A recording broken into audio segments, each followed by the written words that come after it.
you. Nice to meet you. Hi. I'm sorry.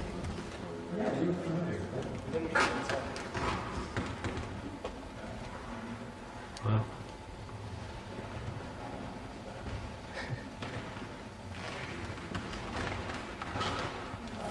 What's that?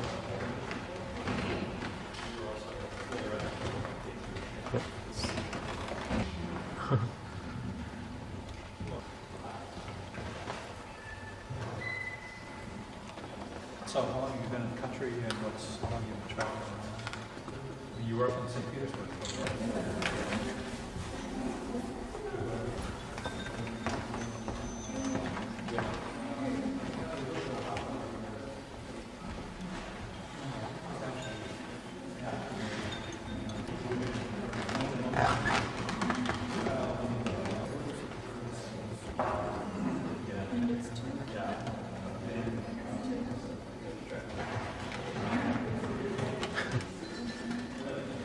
It's interesting.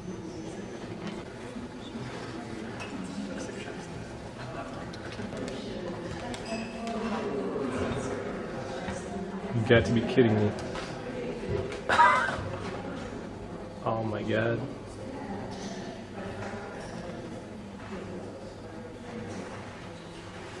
Sweet.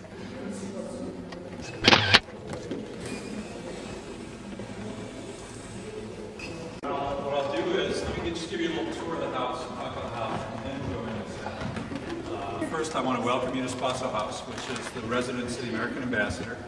I am not the American ambassador. I'm the number 2 here. The ambassador is away, and he agreed when I asked him if I could make an exception and actually do the briefing here at his house because of Christine Rydell. I said, this is a special day for me.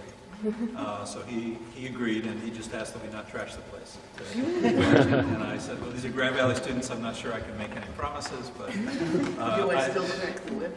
Yeah, I was just going to say, but I know that Christine is good for keeping students in line. So this house is actually more than the ambassador's residence. It's also something like the American Embassy Cultural Center, Community Center. We use this house a lot for receptions, events, and concerts, and I'll show you some of the various spaces that we use this a lot for over the last 3 years that I've been in Moscow. And this is actually the second posting that I've had here. I served my first tour as a young Foreign Service officer 20 years ago, and I actually lived in Spaso House. I was the assistant, the aide to the ambassador then, and I had a little apartment right around the corner here, which has been since turned into a green room. This house was actually built by one of the first Russian oligarchs. These were the oligarchs who caused the first Russian Revolution in 1917. There was a sugar merchant who made a lot of money and had this house built around 1911. And he lived in here for a couple of years, and then after the communist takeover, it was expropriated by the Russian and Soviet government. It served for a while as the Ministry of Foreign Affairs, or then it was called the Commissariat of Foreign Relations. And the foreign minister at that time, Chicherin, actually lived in this house for a while. And during that time, the United States and Russia, or the Soviet Union, didn't have diplomatic relations. We broke diplomatic relations with the Soviet Union after the Bolsheviks took over in 1918. And we didn't reestablish relations until President Roosevelt, FDR, came in 1933. At that point, he sent a team over here saying, we need to establish an embassy and we need to find a proper residence for the ambassador to live in and an office building and chancery for the embassy. So Ambassador William Bullitt and a young diplomat named George Kennan came to Moscow in 1933. They were shown this house and they said, we'll take it. We don't own the house, we pay rent on it, but ever since 1933, every U.S. ambassador, first to the Soviet Union and now to Russia, has lived in this house.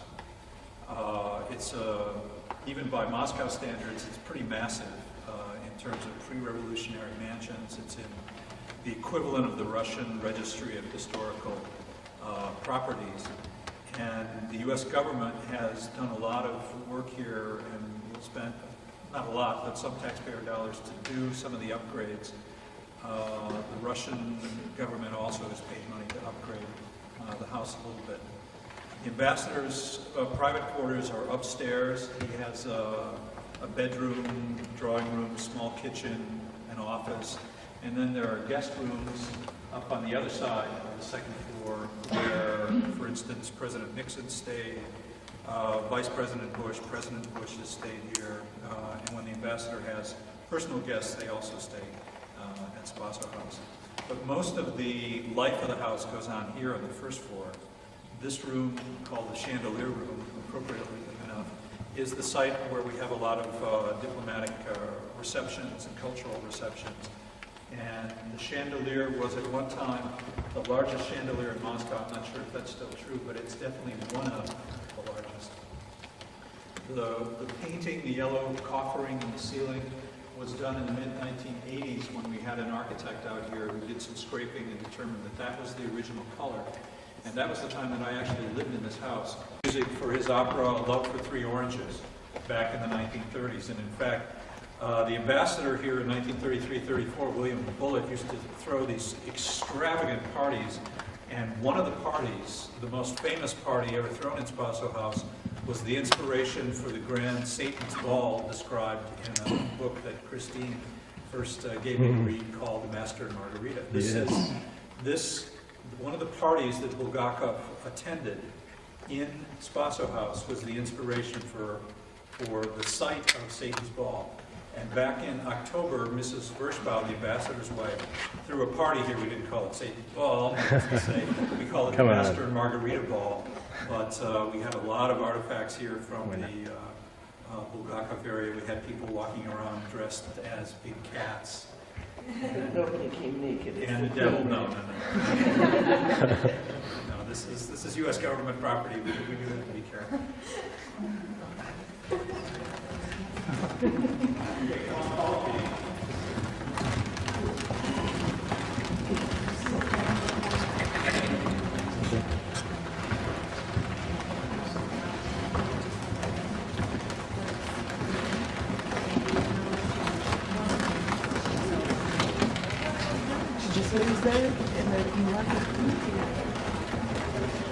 And as you can see, we have a lot of space in the house, and it's a very versatile building, and we can do a lot of different things here. This is a room that we call the state dining room, and when the ambassador has dinners or lunches for anything over 14 people, you can get about 26 people here around the table.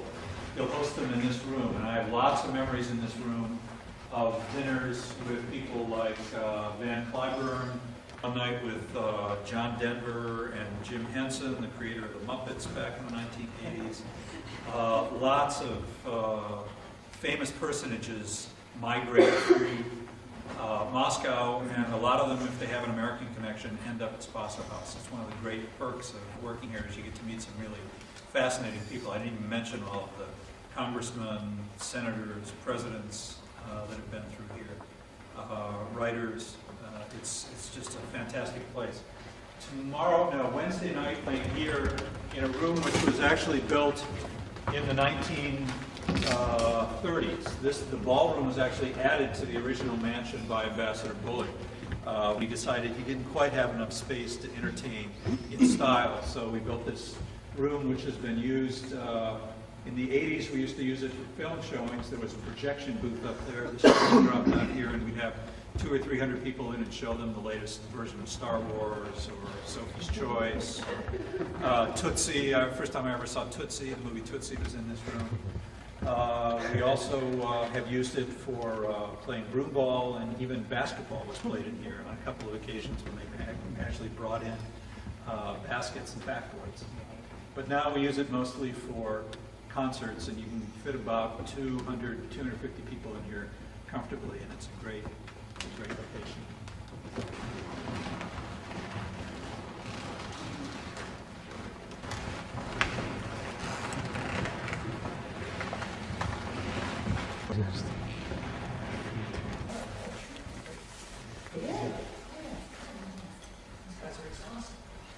That was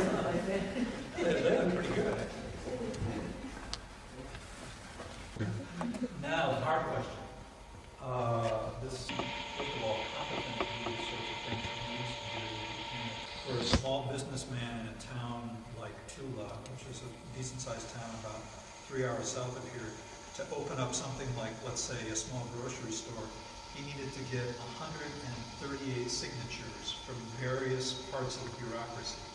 And each one of those signatures doesn't come for free, it costs something. And the efforts to deal with that kind of corruption at that level, not to mention higher level corruption where whole businesses are sort of being bought and sold through shady deals, it has been extremely difficult for Putin or the government here to come to terms with, because everybody is essentially getting well off of the system. No one has a very strong stake in changing. And the fact that we rail about this and we say to Russia, you know, it can be very difficult for you to get into the WTO, World Trade Organization, on terms that you want to see if you don't get a handle on this. They say, yeah, we agree with you, but it's a very, very difficult problem to address. The first step, I would say, is making it part of the political debate here. You've got to at least have politicians who would stand up and say, corruption is our #1 domestic enemy. And right now, because the political situation here is also kind of one-sided, we don't have a lot of that going on. But it's a huge problem.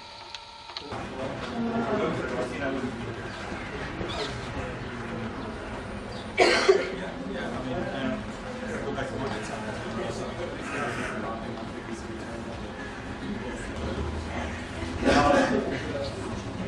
Let's go down on the grass.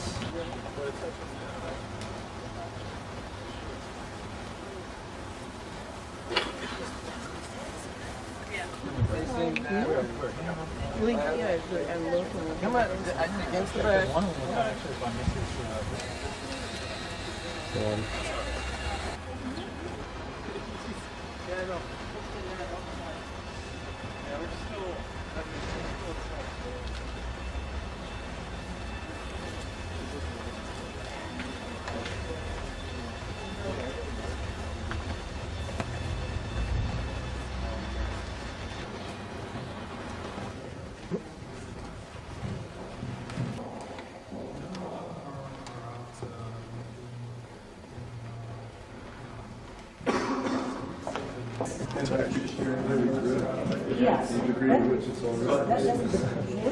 Yes. Okay.